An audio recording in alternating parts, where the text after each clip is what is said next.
വീടിൻ്റെ കാർ പാർക്കിങ്ങിൻ്റെ മുകളിൽ കുറച്ച് ചെടികൾ വെച്ചിട്ടുണ്ട്. കാർ പാർക്കിങ്ങിൻ്റെ മുകളിലും അതിൻ്റെ മുകളിലും കുറച്ച് ചെടികൾ വെച്ചിട്ടുണ്ട്.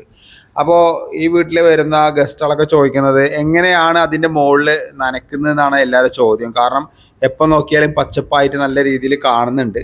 അതിനൊരു ഉദാഹരണമാണ് ഈ കാണുന്ന സിസ്റ്റങ്ങൾ കേട്ടോ. കാരണം ഇത് ഡ്രിപ്പ് ചെയ്യുന്ന സംഭവങ്ങളാണ്. ഇത് മണിക്കൂറിൽ 14 ലിറ്റർ 12 ലിറ്റർ അങ്ങനെ ലെവലിലാണ് വരിക. നമ്മൾ മണിക്കൂർ സെറ്റ് ചെയ്തിട്ടില്ല. ഒരു മാക്സിമം ഒരു 7 മിനിറ്റ് അല്ലെങ്കിൽ 5 മിനിറ്റ് ഒക്കെ മതി നനഞ്ഞ് വരാൻ കേട്ടോ. അപ്പോൾ ഇത് നമ്മൾ സെറ്റ് ചെയ്യുന്നതിന് മുമ്പുള്ളതും ഇത് സെറ്റ് ചെയ്ത് കഴിഞ്ഞ് 2-3 ആഴ്ച കഴിഞ്ഞിട്ടുള്ള ഒരു ഗ്രോത്തിങ് ആണ് നിങ്ങൾ കാണുന്നത്. അതിൻ്റെ ഒരു ഗുണം എന്താ വെച്ച് കഴിഞ്ഞാൽ കറക്റ്റ് ടൈമിൽ, അതായത് 5 മണിന്നുണ്ടെങ്കിൽ അല്ലെങ്കിൽ ആ ടൈമിൽ അത് കറക്റ്റ് ഡ്രിപ്പ് വർക്ക് ചെയ്യും. രാവിലെയും വൈകുന്നേരമാണ് ഡ്രിപ്പ് കൊടുത്തിരിക്കുന്നത്. സ്പ്രിംഗ്ലറൊക്കെ ഉച്ച സമയത്താണ് കൊടുത്തിരിക്കുന്നത് കേട്ടോ.